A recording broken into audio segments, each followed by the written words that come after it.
નમસ્કાર વિદ્યાર્થી મિત્રો, આપણે ધોરણ 9 વિષય વિજ્ઞાનમાં અગાઉના લેક્ચર્સની અંદર કોષની મહત્વની અંગિકા, રંજક કણો અને રસધાની વિશેનો અભ્યાસ કર્યો હતો. હવે આપણે આજના લેક્ચરમાં કોષ વિભાજન વિશે ચર્ચા કરવાના છીએ. તો સૌ પ્રથમ તો વિદ્યાર્થી મિત્રો, કોષના આધારે સજીવો બે પ્રકારના હોય છે. કોષના આધારે સજીવો બે પ્રકારના હોય, એક કોષી સજીવ અને બહુકોષી સજીવ. એક કોષી સજીવ માત્ર એક જ કોષના બનેલા હોય છે. દાખલા તરીકે અમીબા, પેરામેશિયમ વગેરે એક કોષી સજીવના ઉદાહરણ છે. બહુકોષી સજીવ એક કરતાં વધારે કોષથી બનેલા હોય છે. પ્રાણીઓ બહુકોષી સજીવો છે, પરંતુ એક બાબત ખાસ યાદ રાખવી, બહુકોષી સજીવનું નિર્માણ પણ માત્ર એક જ કોષમાંથી થાય છે. મનુષ્ય પણ બહુકોષી સજીવ છે. મનુષ્યનું નિર્માણ પણ એક જ કોષમાંથી થાય. બરાબર? તો આપણને પ્રશ્ન થાય કે એક કોષમાંથી બહુકોષી કઈ રીતે બને? તો એ જે એક કોષ છે એના ભાગ પડવાને લીધે એકમાંથી કોષની સંખ્યા વધતા વધતા અનેક થઈ જાય. એકમાંથી કોષની સંખ્યા વધતા વધતા અનેક થઈ જાય એટલે કે કોષનું વિભાજન થાય. તો આ કોષનું વિભાજન થાય એટલે જ એકમાંથી અનેક કોષો બનતા હોય છે. એટલે બહુકોષી સજીવોમાં મૂળ આ એક બાબત ખાસ યાદ રાખવા જેવી કે બહુકોષી સજીવો છે એમાં કોષનું વિભાજન થયેલું હોય છે. કોષનું વિભાજન થવાને પરિણામે એકમાંથી અનેક કોષનું નિર્માણ થતું હોય છે. તો આપણે આજે એ કોષ વિભાજન વિશે શીખવાનું છે કે કઈ રીતે કોષના ભાગ પડે છે. તો શરૂઆત કરીએ જૂના, મૃત અને ઈજાગ્રસ્ત કોષના સ્થાને સજીવોમાં ક્રમાનુસાર વૃદ્ધિથી નવા કોષોનું નિર્માણ થાય છે. જુઓ અહીંયા શું કીધું છે કે જૂના હોય અથવા તો મૃત્યુ પામ્યા હોય, મૃત થઈ ગયા હોય કે ઈજાગ્રસ્ત થયા હોય એવા સજીવોમાં એવા કોષ છે એના સ્થાને સજીવોમાં નવા કોષોનું નિર્માણ થાય. ઉપરાંત પ્રજનન માટે જન્યુ કોષોનું નિર્માણ પણ આવશ્યક છે. પ્રજનન એટલે સજીવોની પોતાના જેવો જ સજીવ ઉત્પન્ન કરવાની જે ક્ષમતા છે એને પ્રજનન તરીકે ઓળખવામાં આવશે. તો અહીંયા મૂળ વાત એવી છે વિદ્યાર્થી મિત્રો કે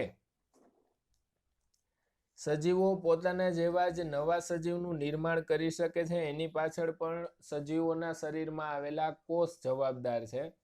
એ કોષનું નામ છે જન્યુ કોષ અથવા એનું બીજું નામ છે જનન કોષ.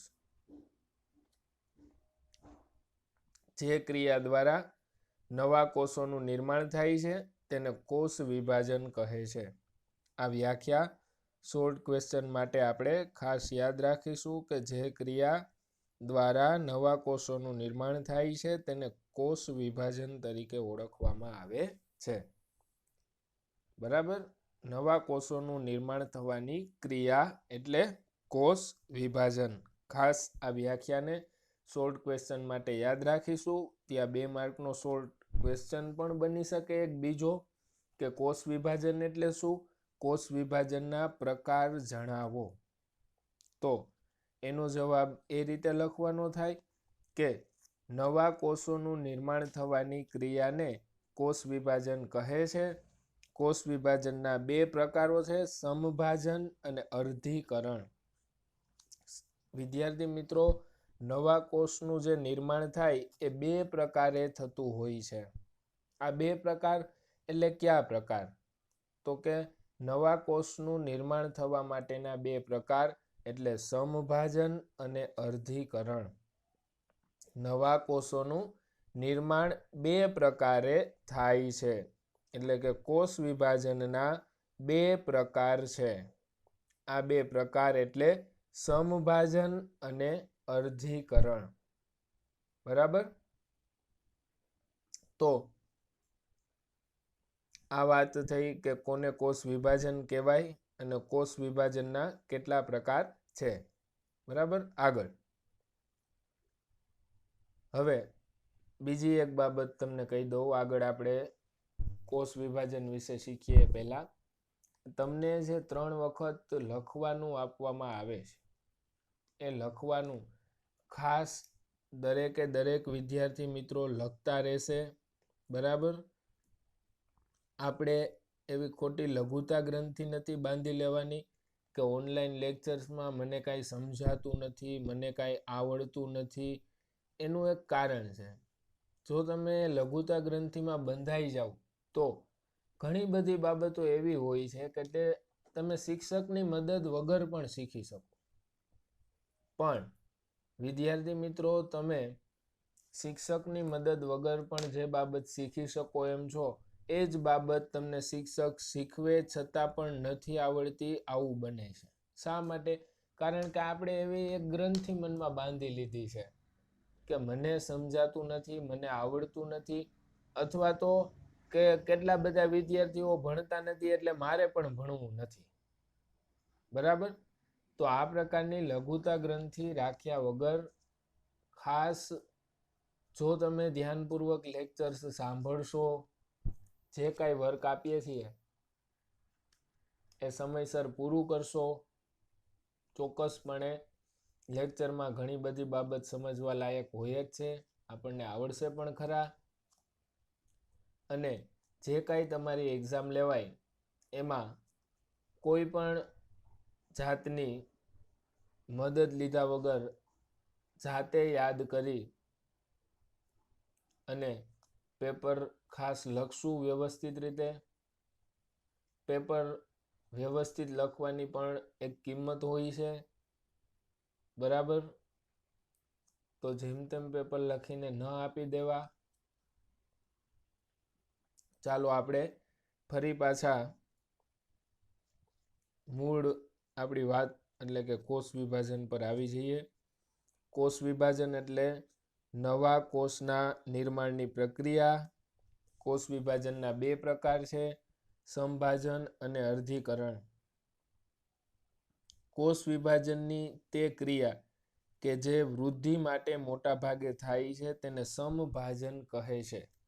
વિદ્યાર્થી મિત્રો, વૃદ્ધિ માટે કોષનું જો વિભાજન થતું હોય તો એને કહેવાય સમભાજન. બરાબર.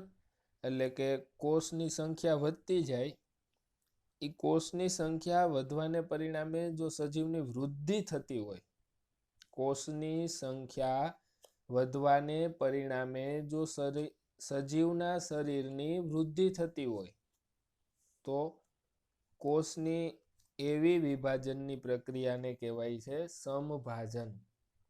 આ ક્રિયામાં પ્રત્યેક કહેવાતો માતૃકોષ. માતૃકોષ એટલે તો કે મૂળ જે કોષ છે કે જેમાંથી 2 કોષ બનવાના છે. જો અહીંયા હું તમને ડ્રોઈંગ દ્વારા સમજાવું કે આ એક કોષ છે, ફોર એક્ઝામ્પલ. આના ભાગ પડ્યા અને 2 કોષ બન્યા નાના નાના. તો આ જે એક કોષ હતો ને મૂળ પહેલો, આ કોષને કહેવાય માતૃકોષ. જ્યાં રાઈટ કર્યું હાલમાં એ કોષ એટલે માતૃકોષ. પછી એમાંથી જે આ બંને કોષો નાના નાના બન્યા ને આ બંને કોષોને કહેવાય બાળકોષ. હવે ઘણી બધી વખત તમે જો વિદ્યાર્થી મિત્રો કોઈ રેફરન્સનો યુઝ કરતા હશો ને તો એની અંદર આ માતૃકોષ જે છે ને એના માટે એક બીજો શબ્દ પણ લખેલો હોઈ શકે અને એ શબ્દ છે પિતૃકોષ. એ માતૃકોષ કયો તોય ભલે, પિતૃકોષ કયો તોય ભલે, એ એકનો એક જ કોષ છે કે જેમાંથી બે કોષ બન્યા, બરાબર. તો આ જે કોષ રહ્યો એ માતૃકોષ કે પિતૃકોષ, બરાબર. અને આ જે બે કોષો બન્યા નવા કોષના ભાગ પડી એ કોષોને કહેવાય બાળકોષો. તો હવે તમને એ બાબત ક્લિયર થઈ ગઈ હશે કે માતૃકોષ અથવા તો પિતૃકોષ કોને કહેવાય અને બાળકોષ કોને કહેવાય, બરાબર. આગળ આ ક્રિયામાં પ્રત્યેક કહેવાતો માતૃકોષ વિભાજનથી બે સમાન બાળકોષનું નિર્માણ કરે છે અને એમાં બાળકોષ માતૃકોષ જેટલા જ રંગસૂત્રો ધરાવે છે. તે સજીવોમાં વૃદ્ધિમાં અને પેશીના સમારકામમાં મદદરૂપ થાય છે. સમારકામ એટલે રિપેરિંગ. આપણે સમારકામ નામનો શબ્દ છે એ શુદ્ધ ગુજરાતી શબ્દ છે જેનો આપણે ઉપયોગ જ કરતા નથી. આપણે એ શુદ્ધ ગુજરાતી શબ્દને બદલે અંગ્રેજી શબ્દ રિપેરિંગનો ઉપયોગ કરીએ છીએ. રિપેરિંગ એટલે સમારકામ. કાંઈ ખોટવાઈ ગયું હોય, કાંઈક વાંધો આવી ગયો હોય તો વસ્તુને રિપેર કરવી પડે. એમ કોષના સમૂહમાં કાંઈ વાંધો આવી ગયો હોય તો એનું સમારકામ કરવું પડે. સમભાજનમાં એક વસ્તુ ખાસ યાદ રાખજો, બરાબર. આ બાબત તમારે જો અગાઉ તમે 11-12 સાયન્સમાં જો ભવિષ્યમાં તમે 11-12 સાયન્સમાં અભ્યાસ કરવા માટે જશો તો અહીંયા પણ આ બાબત તમારે રિપીટ થશે કે બાળકોષો છે ને એ માતૃકોષો જેટલા જ રંગસૂત્રો ધરાવતા હોય. તો આવું ક્યારે થઈ શકે તો કે સમભાજનની ક્રિયા થાય ને તો જ. એટલે કે હું તમને એમ કહું કે માતૃકોષમાં રંગસૂત્રની સંખ્યા 4 છે, બરાબર. એમાંથી 2 બાળકોષ બન્યા તો બે બાળકોષમાં રંગસૂત્રની સંખ્યા 4 આવશે. એ જ સમભાજન કહેવાય. હવે સમભાજન શા માટે થાય તો એક તો આપણને કામ પહેલા જ આપી દીધું હતું સમભાજનનું કે સજીવની જ્યારે વૃદ્ધિ થવાની હોય અથવા તો વૃદ્ધિ કરવાની હોય એના માટે થઈને સમભાજન અગત્યનું છે. પણ આ સિવાય પેશીઓનું સમારકામ કરવાનું હોય એટલે કે પેશીઓમાં કાંઈ વાંધો આવી ગયો હોય તો એને રિપેર કરવાની હોય તો ત્યાં પણ સમભાજન ઉપયોગી સાબિત થાય છે, બરાબર. નીચે આપણને સમભાજન છે એ રંગસૂત્રના કઈ રીતે ભાગ પડે છે ને એના વિશે સમભાજનની માહિતી આપી છે કે રંગસૂત્ર એક જ જેટલી સંખ્યામાં માતૃકોષમાં છે ને એટલી જ સંખ્યામાં બાળકોષમાં પણ છે. કઈ રીતે સમજાવવું જુઓ. માતૃકોષમાં 2 બ્લુ રંગના રંગસૂત્ર છે અને 2 લાલ રંગના રંગસૂત્ર છે, બરાબર. આ 2 બાળકોષો રહ્યા ને એમાં 2 લાલ રંગના 2 બ્લુ રંગના રંગસૂત્રો છે. તો આ સરખા ભાગે વેચાણા કહેવાય.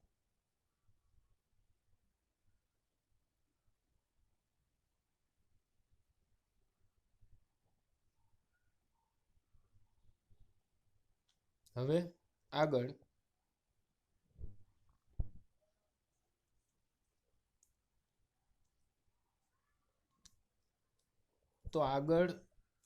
હવે કોષ વિભાજનની પ્રક્રિયા છે એ સમભાજનથી સમજી ગયા. હવે આપણે અર્ધીકરણથી એ પ્રક્રિયા શીખવાની છે. તો આ અર્ધીકરણની પ્રક્રિયા ક્યારે થાય એ આપણે પાછું 10મા ધોરણની અંદર પણ શીખવાનું આવે છે. અર્ધીકરણ કોષનું છે ને એ પ્રજનન અંગોના જે કોષ છે ને એનું અર્ધીકરણ થતું હોય, બરાબર. સજીવોના ઉત્પન્ન થવા સાથે જે કોષ સંકળાયેલા છે. મનુષ્યની વાત કરું તો શુક્રકોષ અને અંડકોષ છે એ સજીવોના ઉત્પન્ન થવા સાથે સંકળાયેલા છે. તો ઈ કોષોનું જ્યારે વિભાજન થાય એટલે કે ભાગ પડતા હોય ને ત્યારે અર્ધીકરણની પ્રક્રિયા થાય. જોઈએ આપણે પ્રાણીઓના અને વનસ્પતિઓના પ્રજનન અંગો. બરાબર, એટલે કે પ્રજનન અંગોના કોષની વાત કરી છે. પ્રજનન અંગોના કોષ અથવા તો પેશીના નિયત એટલે ચોક્કસ કોષ વિભાજન પામીને જન્યુ કોષનું નિર્માણ કરે છે. જન્યુ કોષ એટલે જનન કોષ કે જેના દ્વારા નવા સજીવની રચના થઈ શકે. બરાબર, મનુષ્યમાં અનેક પ્રકારના કોષ આવેલા છે, પણ એ દરેક કોષથી નવા સજીવની રચના ન થાય. મનુષ્યના શરીરમાં એક ચોક્કસ પ્રકારના કોષ છે કે જેના દ્વારા જ નવા સજીવની રચના થાય. આ બાબત તમે અગાઉના ધોરણોમાં પણ શીખ્યા છો. એટલે આ એક બાબતને ખાસ ફરીથી રિપીટ કરી લઈએ, યાદ કરી લેજો કે તમે જાણો છો કે સજીવ છે એ પોતાના જેવા જ બીજા સજીવ ઉત્પન્ન કરવાની ક્ષમતા ધરાવે છે. બરાબર ને? ઘણા બધા સજીવો ઈંડા મૂકે છે, એના દ્વારા નવો સજીવ ઉત્પન્ન થાય. દાખલા તરીકે કબૂતર છે તો કબૂતર ઈંડા મૂકે એટલે એમાંથી નવા કબૂતરનો જન્મ થાય. બરોબર, પછી ઘણા બધા સજીવો છે એ બાળકને જન્મ આપે છે. દાખલા તરીકે કૂતરી છે તો એ ગલુડિયાને જન્મ આપે છે. બરાબર, તો અહીંયા મૂળ કહેવાની વાત શું છે તો કે આની પાછળનું કારણ છે સજીવોના શરીરમાં એવા ચોક્કસ કોષ આવેલા હોય. એ ચોક્કસ કોષ છે એની મદદથી જ નવા સજીવનું નિર્માણ થઈ શકે. આમ તો સજીવના શરીરમાં અનેક કોષ આવેલા હોય, પણ એ દરેક કોષથી નવા સજીવનું નિર્માણ ન થાય. નવા સજીવનું નિર્માણ છે એ ચોક્કસ પ્રકારના જે કોષ છે ને એના વડે જ થઈ શકે. તો એ ચોક્કસ પ્રકારના કોષ જીર્યા ને એને કહેવાય જનન કોષ, અથવા એનું બીજું નામ છે જન્યુ કોષ. સમજાણું? એવા કોષ કે જેની મદદથી નવા સજીવો ઉત્પન્ન થઈ શકતા હોય એને કહેવાય જનન કોષ અથવા જન્યુ કોષ. જેઓ પછીથી ફલન પામીને સંતતિનું નિર્માણ કરે છે. જનન કોષ છે એ એકલો જનન કોષ સંતતિનું નિર્માણ ન કરે, જનન કોષનું ફલન થાય. એટલે કે જનન કોષ અન્ય જાતિના કોષ સાથે ભળે, ફલન થાય એને કહેવાય. જનન કોષ એક જાતિનો જનન કોષ હોય, માદા જાતિનો જનન કોષ, બરાબર, એ નર જાતિના જનન કોષ સાથે ભળે અને પછી એનું એ બે કોષ ભળી જાય અને એક જ કોષ થઈ ગયો હોય, પછી એનું વિભાજન થાય. તો એ જે વિભાજન થાય ને એ વિભાજન એ કોષ વિભાજન જ કહેવાય. બરાબર, અને એ વિભાજનનો પ્રકાર એટલે અર્ધીકરણ. સમભાજન નો થાય, એમાં રંગસૂત્રના સરખા ભાગ ન પડે, નામ પ્રમાણે ભાગ પડે. અર્ધીકરણ એટલે રંગસૂત્રના અડધા ભાગ પડે. માતૃકોષ હોય ને એમાંથી બાળકોષોમાં અડધા કોષ આવે. માતૃકોષ હોય ને એમાંથી બાળકોષોમાં અડધા રંગસૂત્ર આવે. ખ્યાલ આવ્યો? જ્યારે કોષ અર્ધીકરણ દ્વારા તેઓ ભિન્ન ક્રિયા દ્વારા વિભાજન પામે છે, જેને અર્ધીકરણ કહે છે, જેમાં સતત બે વિભાજન સંકળાયેલ છે. જ્યારે કોષ અર્ધીકરણ દ્વારા વિભાજન પામે ત્યારે બેને સ્થાને 4 નવા કોષનું નિર્માણ કરે છે. તો વિદ્યાર્થી મિત્રો, 1 ને બદલે 2 અને 2 ને બદલે 4. બરાબર, સિમ્પલ લોજિક જ છે. માતૃકોષ કરતા નવા કોષમાં રંગસૂત્રની સંખ્યા અડધી હોય છે. શું તમે વિચારી શકો છો કે શા માટે બાળકોષમાં રંગસૂત્રની સંખ્યા અડધી જેટલી ઘટેલી છે? કારણ કે બીજી અડધી રંગસૂત્રની સંખ્યા છે ને એ બીજા કોષમાંથી પ્રાપ્ત થશે. બરાબર, કોષમાં રંગસૂત્ર ઓછા નહીં રહે. તો ઓછા નહીં રહે તો શું થશે? તો કે બીજી જે અડધા રંગસૂત્ર જ આવ્યા છે, અડધા ઘટે છે, એ કોષને બીજા કોષમાંથી પ્રાપ્ત થતા હોય છે. તો અહીંયા તમે જુઓ વિદ્યાર્થી મિત્રો, તો સૌ પ્રથમ આપણે જેમાં લાલ ભાગ વધારે છે એને લાલ રંગસૂત્ર કહી અને બ્લુ ભાગ વધારે છે એને બ્લુ રંગસૂત્ર કહી, બરાબર? તો એક કોષમાંથી જો બે કોષ બન્યા, તો આ જે તમે પહેલો કોષ જોવો છો ને એમાં તમે જુઓ આખે આખા લાલ કે આખે આખા બ્લુ નથી આપ્યા છે તો કે ના. અગાઉનું ઉદાહરણ જોઈશું ને તો ખ્યાલ આવશે કે એની અંદર બે બ્લુ ને બે લાલ, બરાબર, ભાગ પડ્યા તો પાછા બેયમાં બે બે લાલ ને બે બે બ્લુ. હવે અહીંયા જુઓ બે લાલ પણ એમાં જો થોડોક થોડોક ભાગ બ્લુ છે, પછી બે બ્લુ તો એમાં થોડોક થોડોક ભાગ લાલ છે.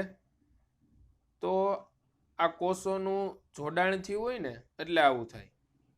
આ ફલિત કોષ છે. ફલિત કોષ એટલે તો કે આ જે કોષ રહ્યો ને બે કોષમાંથી બન્યો હોય, એક માદા કોષ ને એક નર કોષ, એ બે કોષ ભેગા થઈને આ કોષ બન્યો હોય. બે કોષ ભેગા થઈને આ એક કોષ થઈ ગયો હોય, એ ક્રિયાને ફલન કહેવાય.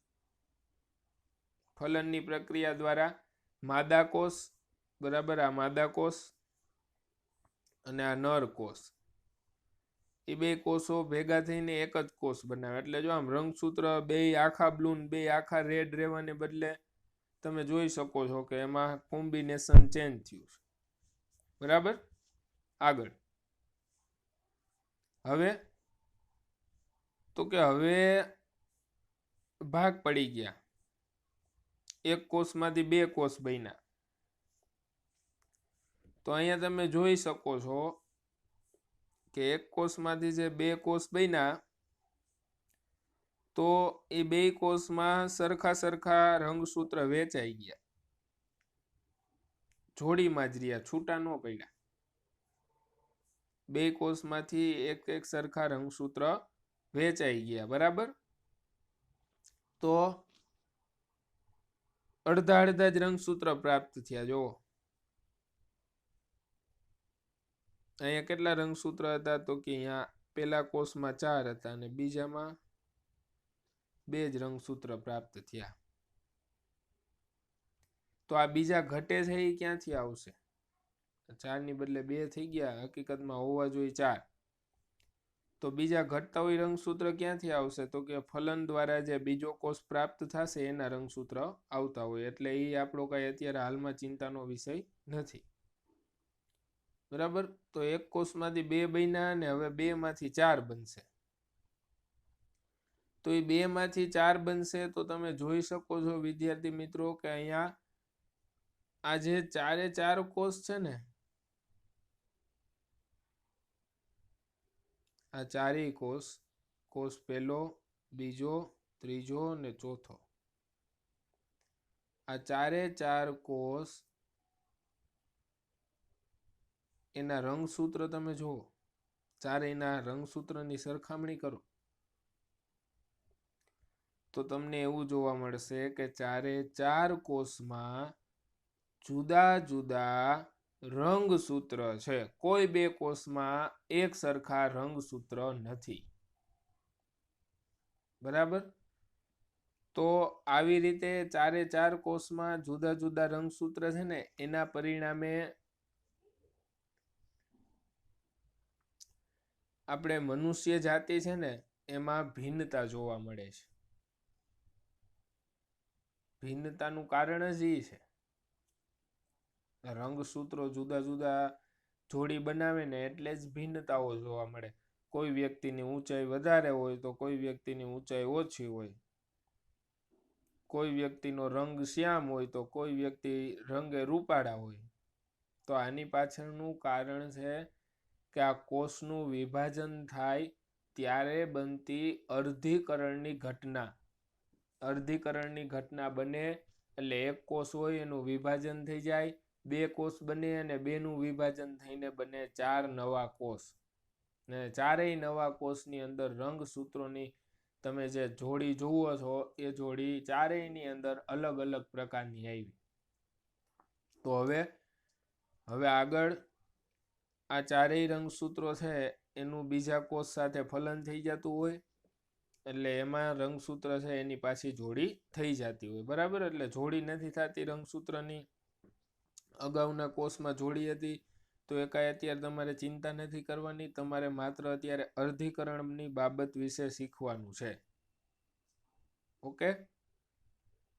હવે અહીંયા આ અર્ધીકરણની બાબત પૂરી થાય છે કે જેની અંદર 2 માંથી 4 નવા કોષ બને છે અને ચારેયમાં રંગસૂત્રો છે એ તમે જોઈ શકો છો કે અડધા જ આવ્યા છે, બીજા અડધા રંગસૂત્ર ઘટે છે. તો એનું શું થશે? તો કે બીજા જે અડધા રંગસૂત્રો ઘટે છે એ રંગસૂત્રો છે એ કોષને અન્ય કોષ દ્વારા મળી જશે, બરાબર. જે કોષ સાથેનું ફલન થાય એ કોષ દ્વારા એને અડધા રંગસૂત્ર મળી જશે. તો અહીંયા અર્ધીકરણની પ્રક્રિયા પૂરી થાય છે. આપણે એક વખત ફરીથી સમજી લઈએ કોષ વિભાજન એટલે શું, શા માટે તે જરૂરી છે. તો સૌ પ્રથમ તો કોષ વિભાજન એટલે શું? તો કે જે ક્રિયા દ્વારા નવા કોષનું નિર્માણ થાય તેને કોષ વિભાજન કહે છે. કોષ વિભાજનના પ્રકાર સમભાજન અને અર્ધીકરણ. કોષ વિભાજન શા માટે જરૂરી છે? તો કે જૂના મૃત અને ઈજાગ્રસ્ત કોષના સ્થાને સજીવોમાં ક્રમાનુસાર વૃદ્ધિથી નવા કોષનું નિર્માણ થઈ શકે એટલા માટે કોષ વિભાજન આવશ્યક છે. પ્રજનન માટે જનન કોષોનું નિર્માણ થાય એટલા માટે પણ કોષ વિભાજન આવશ્યક છે. હવે સમભાજનની ઘટના વિશે. તો કે કોષ વિભાજનની એવી ક્રિયા કે જે વૃદ્ધિ માટે થતી હોય તેને સમભાજન તરીકે ઓળખવામાં આવે છે. કોઈ બાળક થઈ નાનેથી મોટું થાય, બરાબર, એના શરીરની વૃદ્ધિ થાય, ટૂંકમાં કહું તો ત્યારે કોષોના જે ભાગ પડતા હોય એ સમભાજન હોય. પણ કોઈ બાળક છે એનો જન્મ થાય તો એ જન્મ થવા પાછળ કોષોના અર્ધીકરણની ઘટના જવાબદાર છે. તો વૃદ્ધિ માટે જે કોષ વિભાજનની પ્રક્રિયા થાય એને સમભાજન કહેવાય. સમભાજનથી માતૃકોષમાં જેટલા રંગસૂત્ર હોય એટલા જ રંગસૂત્ર બાળકોષોમાં પણ આવે છે. આ એની આકૃતિ થઈ ગઈ. ત્યારબાદ હવે બીજું અર્ધીકરણ. તો કે પ્રાણી ને વનસ્પતિના જન્યુ કોષો છે, બરાબર, એનું નિર્માણ વિભાજન દ્વારા થાય છે અને જન્યુ કોષો છે એનું પછી ફલન થાય અને નવી સંતતિનું નિર્માણ થાય. તો એની અંદર 2 વિભાજન થાય. પહેલું વિભાજન તો કે કોષ અર્ધીકરણ દ્વારા વિભાજન પામે અને પછી 2 કોષમાંથી 4 કોષો બને. આ મૂળ ઘટના કે એક કોષ હોય એનું વિભાજન થાય અર્ધીકરણની ઘટનાથી અને 1 માંથી 2 અને 2 માંથી અંતે 4 કોષનું નિર્માણ થતું હોય છે. આ જે 4 કોષોનું નિર્માણ થાય છે એમાં રંગસૂત્રની સંખ્યા અડધી હોય છે. શા માટે અડધી હોય? કારણ કે એ કોષોને ફલન પછી બીજી નવા રંગસૂત્ર છે એ નવા કોષમાંથી પ્રાપ્ત થઈ જશે એટલે. તો અહીંયા એક કોષ આપેલો છે, એના ભાગ પડ્યા, 1 માંથી 2 કોષ બન્યા, રંગસૂત્ર જુઓ તો એક સરખી રીતે વેચાઈ ગયા. પછી એના ફરી પાછા ભાગ પડ્યા અને 2 માંથી 4 કોષ બન્યા, એમાં રંગસૂત્ર જુઓ તો ચારેયમાં અલગ અલગ રીતે વેચાયેલા છે, બરાબર. તો આ પ્રકારની જે પ્રક્રિયા થઈ એને કહેવાય છે અર્ધીકરણ. અને આમાં તમે જુઓ ને તો 4 જે બાળકોષો બન્યા એના રંગસૂત્ર છે એ એકબીજાથી અલગ છે. તો આના લીધે જ મનુષ્ય જાતિ છે ને એની અંદર વિભિન્નતા એટલે કે અલગતાપણું અથવા તો ભિન્નતા જોવા મળે છે. એટલે કે દરેક વ્યક્તિ બીજી વ્યક્તિ કરતા અલગ ગુણો ધરાવે છે. પછી કોઈ પણ પ્રકારનો ગુણ હોય, ઊંચાઈનો ગુણ હોય, અવાજનો ગુણ હોય, બરાબર. અવાજની પીચ પણ બધાની જુદી જુદી હોય. આપણે માણસોને અવાજ ઉપરથી પણ ઓળખી જાય છે. તો આ પ્રકારના જુદા જુદા ગુણધર્મો સજીવોમાં જોવા મળે. એની પાછળનું કારણ શું છે? તો એની પાછળનું કારણ છે આ રંગસૂત્રોનું અર્ધીકરણ. એટલું જ નહીં વિદ્યાર્થી મિત્રો, આ રંગસૂત્રોનું જે અર્ધીકરણ થાય છે ને એ અર્ધીકરણ ખાસ મનુષ્ય માટે અગત્યનું પણ છે. કઈ રીતે? એક ઉદાહરણ આપું. તમે જો ખેતીવાડી સાથેની અમુક બાબતો જાણતા હોય તો તમે ભણી પણ ગયા હશો, બરાબર? કે ખેતરમાં પાકને કોઈ રોગ લાગુ પડે ને તો એ માત્ર 2-4 છોડવામાં જ આવે એવું ન થાય. સમગ્ર પાક છે ને એ રોગનો ભોગ બને, બરાબર? કારણ કે એ પાકના કોષોનું જે વિભાજન થાય ને એ સમભાજન પ્રકારનું હોય, એટલે બધાય કોષ સરખા હોય, બરાબર? તો એ સમભાજનના લીધે કોઈ ભિન્નતા ન મળે. ભિન્નતા ન મળે ને એટલે બધા પાક રોગનો ભોગ બને. મનુષ્ય જાતિનું ઉદાહરણ લ્યો જીને. હવે મનુષ્ય જાતિમાં કોઈ રોગ ફેલાણો હોય ને તો એ બધાને ન થાય.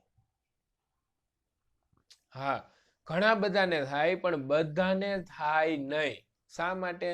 કારણ કે એમાં ભિન્નતા જોવા મળે છે. જ્યારે મનુષ્યનું નિર્માણ થાય ને ત્યારે કોષો વચ્ચે અર્ધીકરણની પ્રક્રિયા થયેલી હોય. તો એ અર્ધીકરણની પ્રક્રિયાના કારણોસર બધા કોષો છે ને એ એકબીજાથી અલગ રંગસૂત્રોની જોડી ધરાવે અથવા અલગ રંગસૂત્રોની જોડી દર્શાવે, બરાબર? તો એના લીધે એમાં ભિન્નતાઓ જોવા મળતી હોય અને એ ભિન્નતાઓ ફાયદાકારક સાબિત થાય. કે કોઈ રોગ ફેલાણો હોય મનુષ્ય જાતિની અંદર તો એ રોગ બધાય મનુષ્યોને થાય નહીં, ભલે ઘણા ખરાને થઈ જતો હોય.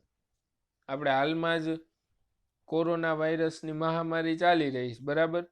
તો કોરોના વાયરસથી આપણા ભારત દેશમાં અનેક લોકો સંક્રમિત થયા છે, પણ બધા સંક્રમિત થયા નથી. તમે મારી વાતનો અર્થ સમજી ગયા હશો કે અનેક લોકો સંક્રમિત થયા છે પણ બધા સંક્રમિત થયા નથી. તેની પાછળનું કારણ છે વિભિન્નતા અથવા તો ભિન્નતા. જો સાવ સરળ શબ્દમાં કહું તો અલગતાપણું, બરાબર? તો વિદ્યાર્થી મિત્રો, અહીંયા આપણું પ્રકરણ જે છે પૂર્ણ થાય છે. તમારે આ આકૃતિઓ જે રીતે આપેલી છે સમભાજનની અને અર્ધીકરણની, એ બંને આકૃતિઓ પણ દોરવાની રહેશે. કોષ વિભાજનની ઘટના વિશે પણ તમારે 3 વાર રફ બુકની અંદર લખવાનું રહેશે. ખાસ લખી નાખજો, કારણ કે બુક મંગાવવામાં આવશે. નહીં લખેલું હોય તો પછી લખવાનું થશે જ. એટલે હાલમાં આપણી પાસે પૂરતો સમય છે. જે કાંઈ લખવાનું કામ આપવામાં આવે છે વ્યવસ્થિત પૂર્ણ કરી રાખજો, બરાબર?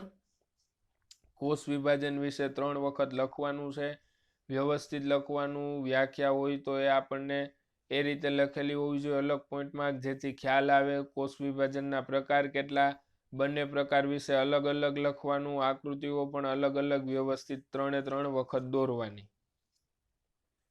ચાલો, તો અહીંયા આપણું પ્રકરણ નંબર 5 સજીવનો પાયાનો એકમ એટલે કે કોષ વિશેની ચર્ચા છે એ પૂર્ણ થાય છે. આ સાથે જ તમને ચેપ્ટરની PDF મોકલી દેવામાં આવી હશે. તો એ PDFની અંદર જેટલા પણ ક્વેશ્ચન આન્સર છે, પાઠ નંબર 5માં ક્વેશ્ચન આન્સર જેટલા પણ લખેલા છે એ ક્વેશ્ચન આન્સરને ખાસ તમારે તમારી ફેરબુક એટલે કે ક્લાસ વર્કની અંદર લખી લેવાના રહેશે, બરાબર? PDFમાં જે કાંઈ પણ લખ્યું છે એ સંપૂર્ણપણે આપણે આપણી ફેરબુક એટલે કે ક્લાસ વર્કમાં લખી લેવાનું રહેશે. અહીંયા આપણું પ્રકરણ નંબર 5 પૂર્ણ થાય છે. હવે આપણે ફરી પાછા મળીશું ત્યારે નવા પ્રકરણ વિશે ચર્ચા કરીશું.